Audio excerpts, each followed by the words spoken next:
পয়লা বৈশাখে অনেক কিছু রান্না করেছিলাম, কিন্তু ছেলে তো সকাল সকাল বেরিয়ে যায়, ডিনারে খাবে বলেছিল, কিন্তু ডিনারও করেনি, কারণ বন্ধুদের সাথে ডিনার করে বাড়ি এসছে কালকে।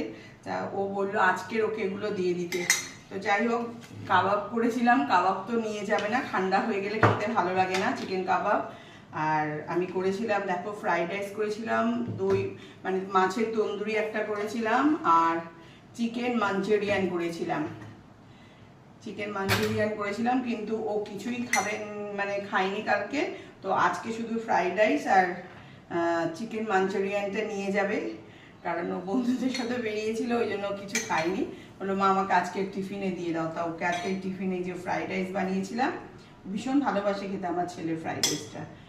ফ্রাইড রাইস দিয়ে দেবো, আর এই যে চিকেন মাঞ্চুরিয়ান আছে, চিকেন মাঞ্চুরিয়ানটাই দিয়ে দেবো।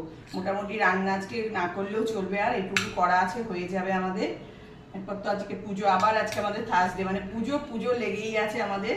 হ্যাঁ, মানে 12 মাসে 13 পার্বণ আমাদের, এটাই তো।